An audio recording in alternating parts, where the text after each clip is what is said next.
खबर रीवा जिले से है, जहां कांग्रेस की चल रही जनसंवाद यात्रा में शामिल हुई। कांग्रेस की संभागीय मीडिया प्रभारी डॉक्टर प्रतिभा सिंह ने भाजपा सरकार पर बेरोजगारी, महंगाई, भ्रष्टाचार, जातिवाद के मुद्दों को लेकर जमकर निशाना साधा। साथ ही राहुल गांधी की भारत जोड़ो यात्रा पर भाजपा द्वारा उठाए गए सवालों का जवाब भी दिया। डॉक्टर प्रतिभा सिंह ने कहा कि कर्नाटक की जीत उन सवालों का जवाब है जो भारत जोड़ो यात्रा पर भाजपा द्वारा खड़े किए जा रहे थे।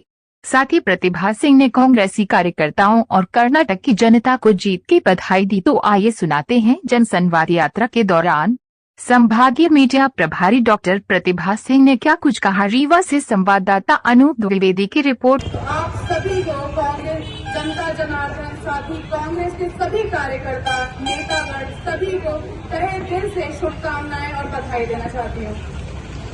आप सभी के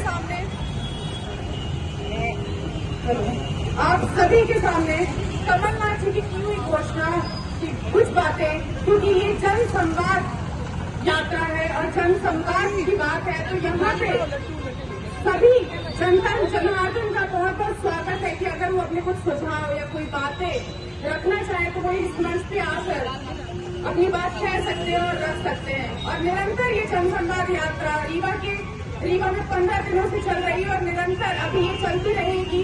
रीवा में हर नुक्कड़ में जाकर, हर नुक्कड़ में जहाँ पे लोग अपनी बात रखना चाहते हैं, अपने सुझाव देना चाहते हैं या उनकी समस्याएं रखना चाहते हैं, वो आकर इस संवाद यात्रा से जुड़ सकते हैं और अपनी बात रख सकते हैं। वही सबसे बड़ी योजना नारी सम्मान योजना, जो कि कमलनाथ जी ने अभी जिसकी अनाउंसमेंट की है और हम सबके बीच लेकर आए हैं, जो कि महिलाओं के लिए एक आर्थिक सहायता की योजना है, जिसमें 1500 रुपए महिलाओं को हर महीने मिला करेगा। साथ ही 500 रुपए का सिलेंडर दिया जाएगा। मैंने देखा है बहुत सारे बीजेपी के प्रवक्ता या बहुत सारे बीजेपी के नेताओं या कार्यकर्ता, तो ये मैंने उनके मुंह से सुना है कि ये नारी सम्मान योजना कहीं न कहीं लाडली बहना योजना को कॉपी करके लाई गई है। तो मैं उन सबको ये बता देना चाहती हूँ कि नारी सम्मान योजना, जो कि हिमाचल प्रदेश में जैसे ही कांग्रेस की सरकार बनी थी, तभी कांग्रेस की सरकार हिमाचल प्रदेश में 1500 रुपए महिलाओं को देना शुरू कर दिया था। हमारी राजस्थान में कांग्रेस की सरकार है और कांग्रेस ऑलरेडी वहाँ पे 500 रुपए का सिलेंडर दिया करती है। तो ये कहीं न कहीं हमने किसी को कॉपी नहीं किया है, जबकि बीजेपी ने कांग्रेस को ही कॉपी किया है। तो ये एक बात मैं कहना चाहती हूँ। साथ ही जब भारत जोड़ो यात्रा देश भर में चल रही थी और मैं भी भारत जोड़ो यात्रा से जब वापस आई, तो बहुत सारे कांग्रेस बीजेपी के नेता या फिर कार्यकर्ता मुझसे मिले, तो उन्होंने कहा कि भारत जोड़ा क्या भारत को जोड़ने की क्या जरूरत है, भारत कहाँ टूटा हुआ है। तो आज जो कर्नाटक में कांग्रेस की ये जो जीत हुई है, ये दिखाती है कि भारत टूटा हुआ था और भारत को जोड़ने की कितनी ज्यादा जरूरत थी। और आज जो ये राहुल गांधी जी की यात्रा का ही नतीजा है कि इतने भारी बहुमत के साथ कांग्रेस की वहाँ पे सरकार बनी है और कांग्रेस पे लोगों ने भरोसा दिखाया है। हमेशा की तरह, जैसा कि हमेशा से माननीय प्रियंका गांधी जी और राहुल गांधी जी ये कहते आए हैं कि हम भटकाऊ राजनीति नहीं करते, हम राजनीति करते हैं महंगाई के मुद्दों पर, बेरोजगारी के मुद्दे पर, जो असल मुद्दे हैं उन पे हम बात करते हैं और जन समस्याओं पे हम राजनीति करना चाहते हैं। हम जन समस्याओं को खत्म करना चाहते हैं या सॉल्व करना चाहते हैं।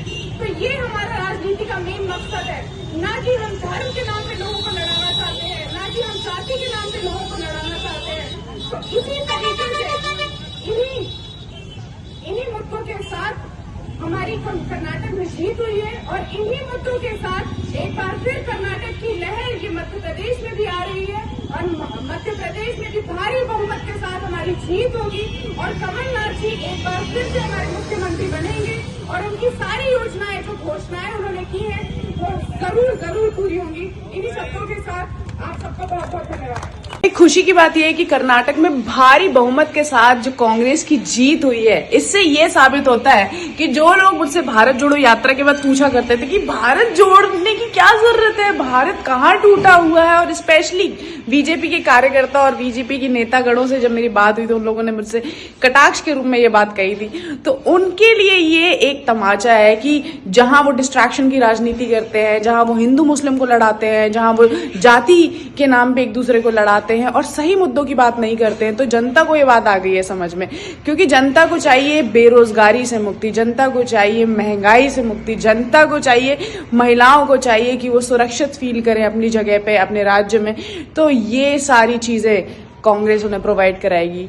तो एक बार फिर कांग्रेस और कांग्रेस के सभी कार्यकर्ताओं और कर्नाटक की जनता को बहुत बहुत बधाई और शुभकामनाएं।